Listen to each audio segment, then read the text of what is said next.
नमस्कार, आप सभी का स्वागत है ज्ञान सरोवर परिवार में। आज की क्लास वाकई में बहुत ज़्यादा इम्पोर्टेंट है। इस क्लास में अपन बात करेंगे कार्यालय पत्र, कार्यालय आदेश, अधिसूचना, विज्ञप्ति, ज्ञापन, परिपत्र, निविदा और अशासकीय पत्र की। ठीक है, और वो क्वेश्चन करेंगे जो एग्ज़ाम में आपको डायरेक्ट क्वेश्चन यहाँ से देखने को मिलेंगे। देखो, क्वेश्चन नंबर पहला, कौन सी कार्यालय पत्र की विशेषता नहीं है वो बताना है। जो कार्यालय पत्र की विशेषता नहीं होती, सीटी में आया हुआ है। देखो, कार्यालय पत्र में होता क्या है, इनमें चिन्हांकन व अनुच्छेद का प्रयोग सुनिश्चित किया जाता है। इसमें चिन्ह होते हैं, अनुच्छेद का प्रयोग किया जाता है। कार्यालय पत्र उद्देश्यपूर्ण तो होता ही है, वरना क्यों निकालते हैं। इसकी भाषा शिष्ट होती है, सरल भाषा होती है एकदम। ठीक है,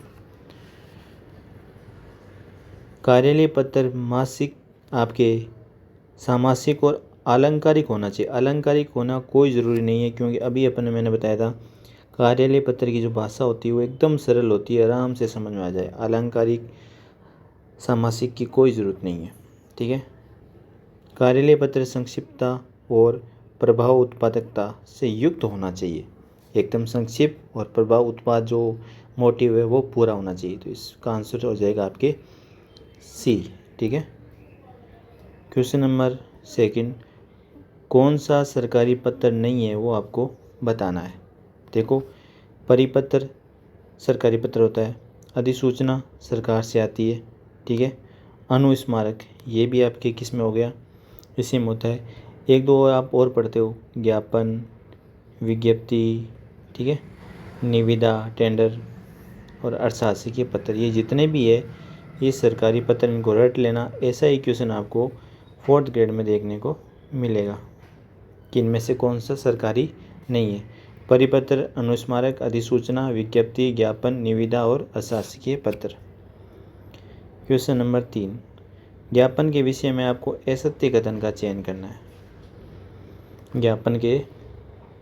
ज्ञापन देते हैं, उसके बारे में असत्य कथन का चयन करना। देखो, किसी सार्वजनिक सभा के लिए कर्मचारियों को आदेश दिया जाता है,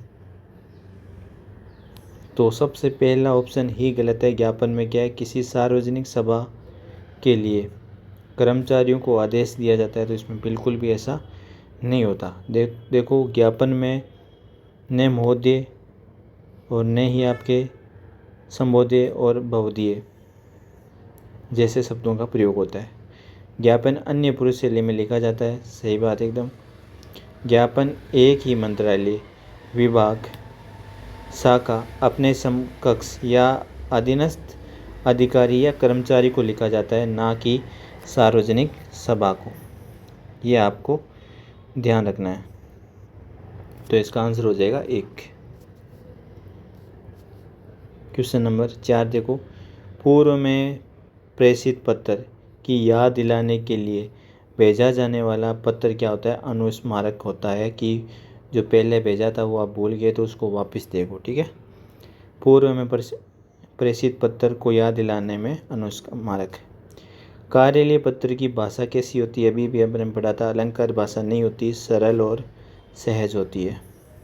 ठीक है, देखो ऑप्शन एक है इसमें।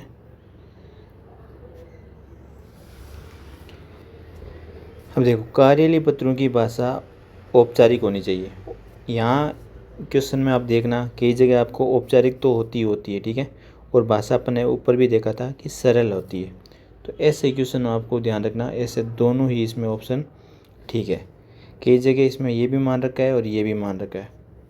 तो मुख्यतः औपचारिक भाषा का दोनों आ जाए तो औपचारिक, अगर औपचारिक नहीं आई तो सरल कर देना। ठीक है, औपचारिक भाषा का कार्यालय पत्र में उपयोग किया जाता है।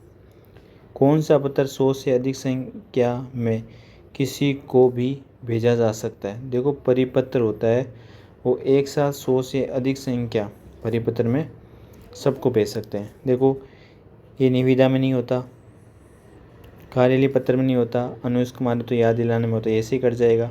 कार्यालय पत्र उसी विभाग से होगा, निविदा टेंडर होता है। तो 100 से अधिक संख्या में परिपत्र भेजा जाता है। टिप्पणी लेखन में उच्च अधिकारी किस ओर हस्ताक्षर अंकित करते हैं।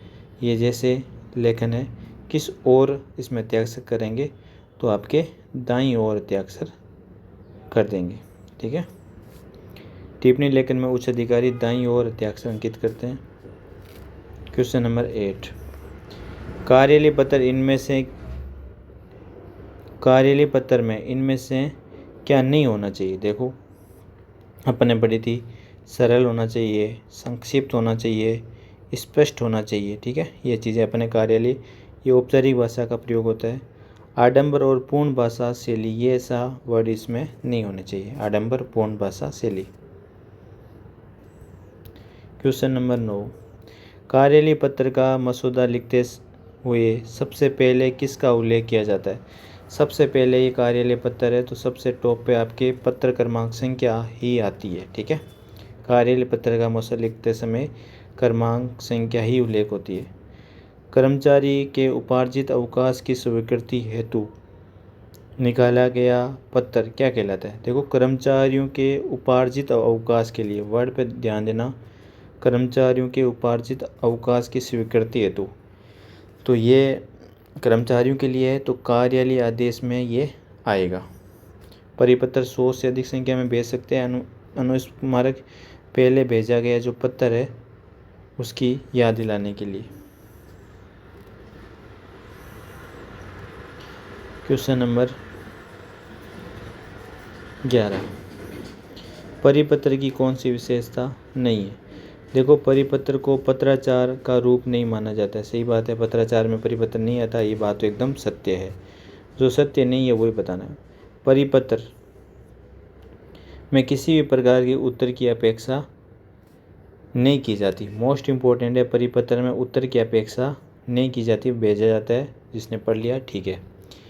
किसी व्यक्ति विशेष को आदेश अनुदेश देने के लिए परिपत्र का उपयोग किया जाता है। आदेश अनुदेश देने के लिए परिपत्र का उपयोग किया जाता है, ये इसकी विशेषता नहीं है, क्योंकि परिपत्र क्या है, व्यक्ति विशेष को संबोधित नहीं होता है। मोस्ट इम्पोर्टेंट है, व्यक्ति विशेष को आदेश देने के लिए, ये व्यक्ति विशेष से संबंधित नहीं होता है। परिपत्र को गस्ती पत्र या सर्कुलर भी कहा जाता है, ये भी एग्जाम में पूछा हुआ है। परिपत्र प्राय आंतरिक होता है, अर्थात इसका प्रयोग जारीकर्ता मंत्रालय, विभाग, कार्यालय तक ही सीमित होता है। ये आपके जारीकर्ता मंत्रालय, विभाग, कार्यालय तक ही सीमित होता है।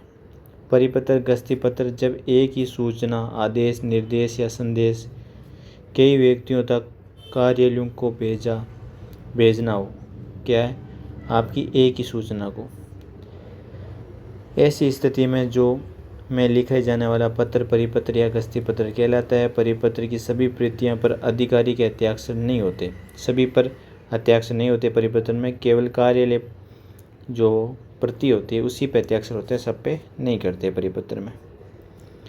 अशासकीय पत्र लगा लेना, 4th ग्रेड में ये क्वेश्चन जरूर आएगा। अशासकीय पत्र के संबंध में असंगत कथन आपको बताना है। देखो इसमें विषय और संदर्भ अवश्य लिखा जाता है, अशासकीय पत्र में विषय और संदर्भ नहीं लिखा जाता। अधोलेख के रूप में आपका शुभेच्छु आदि लिखा जाता है, अधोलेख में लिख देते हैं। सेवा में लिखना पूर्णतः वर्जित है, बिल्कुल अशासकीय है। अशासकीय पत्र में अनौपचारिकता का पुट होता है, क्या होता है, अनौपचारिक का पुट होता है। तो सारे कथन ही ठीक है, वाक्य देख लो।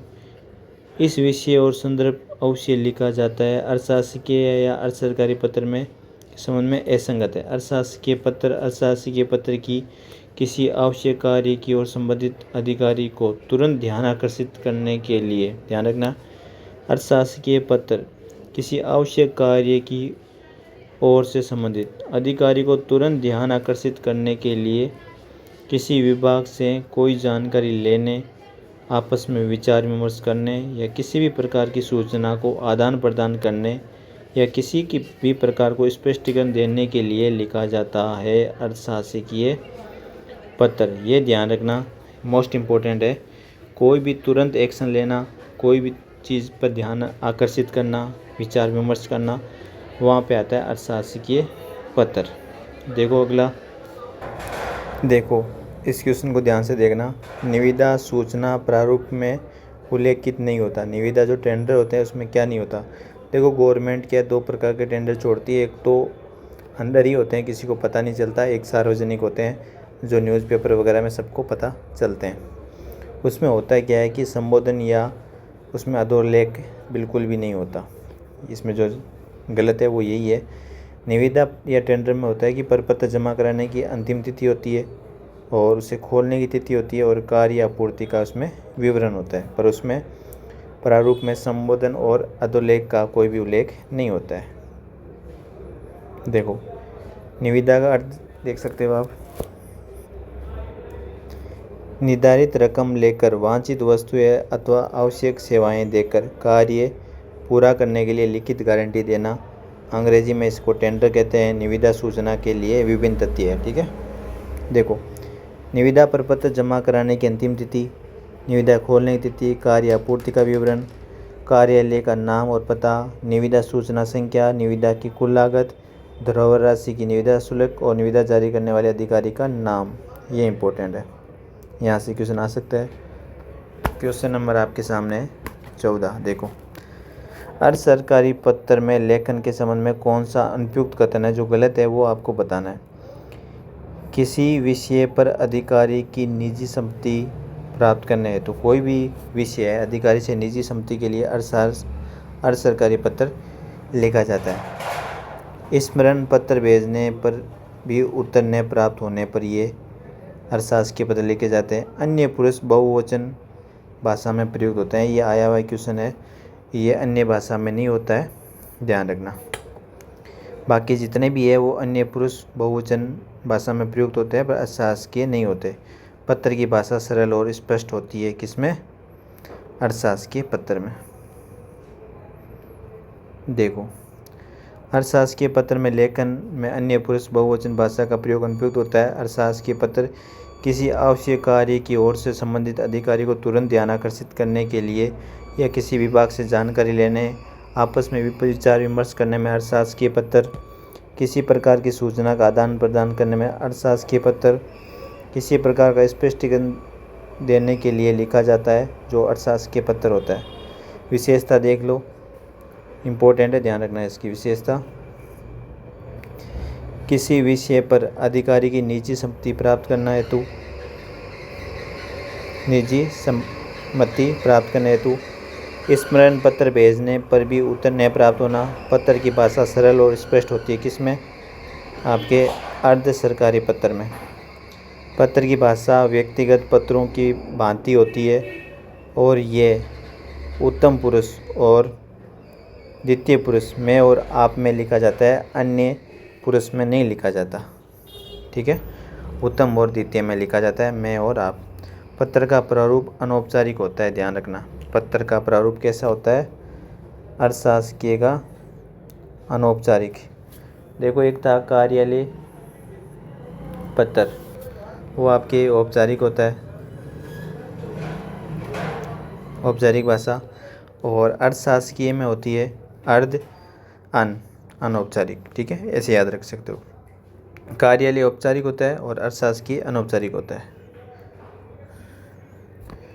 निविदा, इसका उद्देश्य देख लो क्या होता है। शासकीय आदेश का संचालन करना, संबंधी विभाग के निर्माण में खरीद और अधिकारी हेतु प्रस्ताव होता है।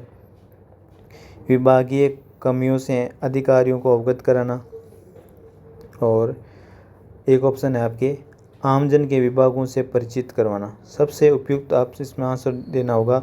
निविदा टेंडर होते हैं वो ये कि कोई भी काम की मरम्मत करनी है आपको या कुछ नया बनाना है तो टेंडर छोड़ते हैं। उसमें संबंधी विभाग में निर्माण, खरीद, कार्य हेतु प्रस्ताव होता है, ध्यान रखना।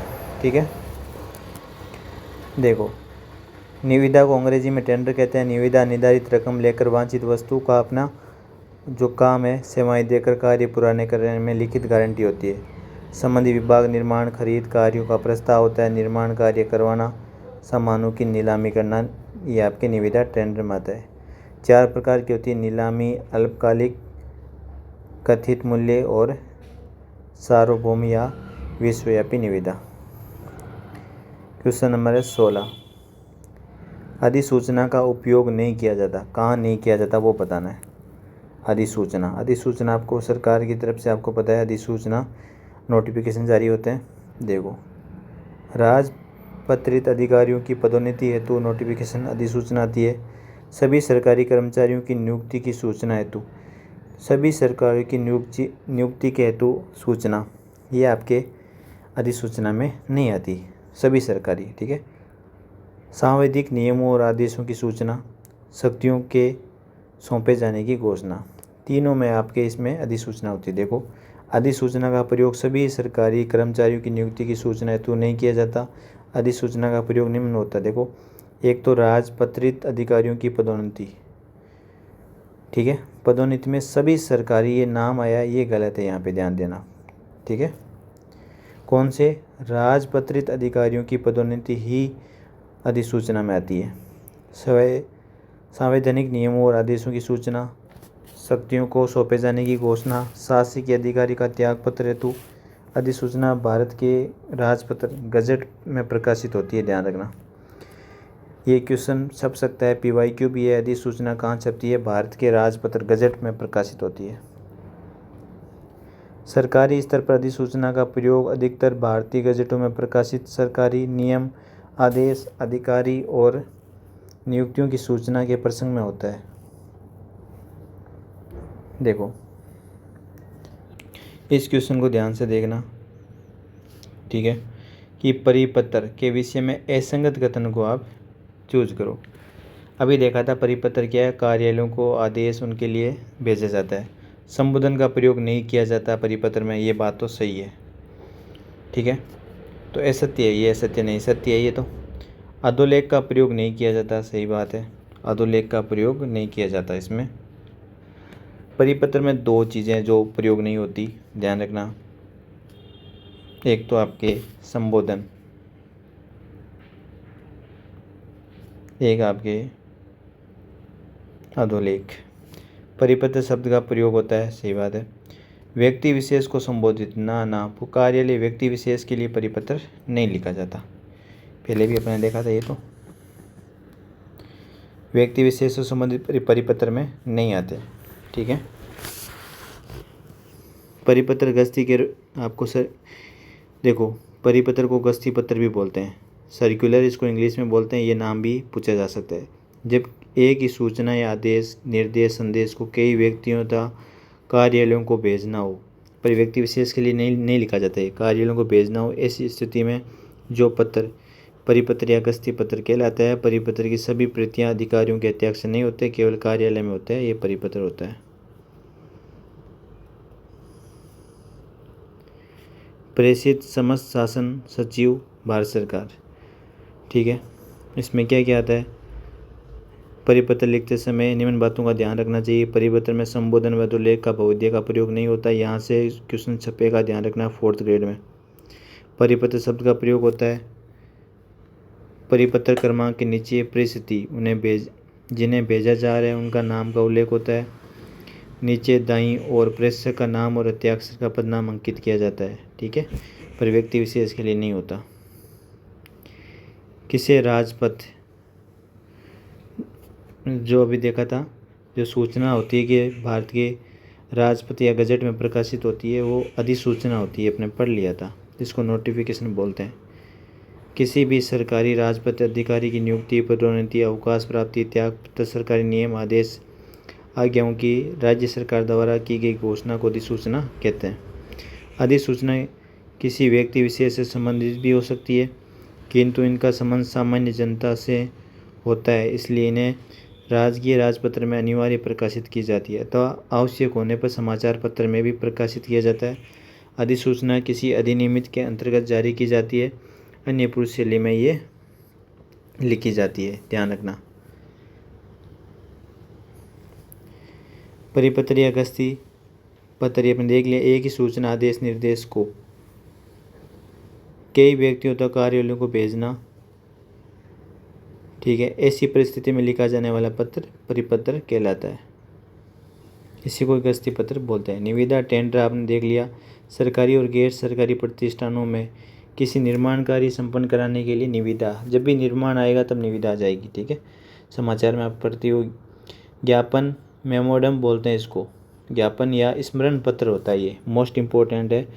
ज्ञापन, मेमोरंडम या स्मरण पत्र कार्यालय समाचार पत्रों, आवेदन पत्रों, याचिकाओं, व्यक्ति पत्रों या अनुस्मारक का उत्तर देने हो, अर्थात विषय सामग्री कम महत्वपूर्ण हो, तब कार्यालय द्वारा प्रेषित पत्र ज्ञापन या संस्मरण पत्र कहलाता है। कोई पहले भेज रखा है उसको स्मरण दिलाने के लिए ज्ञापन या मेमोरंडम भेजा जाता है। क्वेश्चन नंबर 19 देखो, ज्ञापन के संदर्भ में कौन सा कथन असत्य है, देखो वो बताना है आपको। सरकारी पत्राचार में अपने समकक्ष या अधीनस्थ कर्मचारियों को सामान्य संदेश प्रसन्न के लिए लिखा गया पत्र ज्ञापन होता है। सरकारी पत्राचार में अपने समकक्ष या अधीनस्थ कर्मचारियों को सामान्य संदेश प्रसन्न के लिए लिखा जाने वाला पत्र ज्ञापन होता है। ज्ञापन अन्य पुरुष शैली में लिखा जाता है, सही है। ज्ञापन में न तो अभिवादक होता है और ना ही अंत में प्रशंसा वाक्य होता है। ज्ञापन प्रसिद्धि प्राप्तकर्ता का नाम, पता, पत्र ऊपर दाईं तरफ लिखा जाता है, ऊपर दाईं तरफ नहीं लिखा जाता है, इसका आंसर यही हो जाएगा। देखो ज्ञापन में प्राप्तकर्ता का नाम, पता ऊपर दाईं तरफ लिखा जाता है, ये ज्ञापन के संदर्भ में असत्य है। ज्ञापन देख लो पूरा दिया हुआ है अच्छे से, यहीं से आपका पूरा टॉपिक क्लियर हो जाएगा। ज्ञापन में प्रसिद्धि का नाम और पता पत्र के नीचे बाईं ओर लिखा जाता है, बस इतना सा डिफरेंस था। ज्ञापन में प्रसिद्धि का नाम, ठीक है, ये नाम पत्र के नीचे बाईं ओर लिखा जाता है। ज्ञापन में किसी का अभिवादन नहीं होता। ज्ञापन अन्य पुरुष शैली में लिखा जाता है, एक ही अनुच्छेद में होता है, अंतिम प्रशंसात्मक वाक्य भी नहीं होता। ज्ञापन में मुख्य अधिकारी के हस्ताक्षर न होकर कार्यालय अधीक्षक और वरिष्ठ लिपिक के हस्ताक्षर होते हैं। कार्यवाही कर्मचारी के पत्रों, आवेदन पत्रों, याचिकाओं, समस्त पत्रों, अनुस्मारक का उत्तर देने के लिए विषय सामग्री कम महत्वपूर्ण हो, तब वो कार्यालय प्रसिद्धि पत्र ज्ञापन या स्मरण कहलाता है, या अपन ने पढ़ा था मेमोरंडम कहलाता है। क्वेश्चन नंबर 20, कोई राजकीय या गैर राजकीय संस्थान द्वारा निर्देश, योजना, निर्णय आदि संबंधित व्यक्तियों अथवा आम जनता पहुंचाने के लिए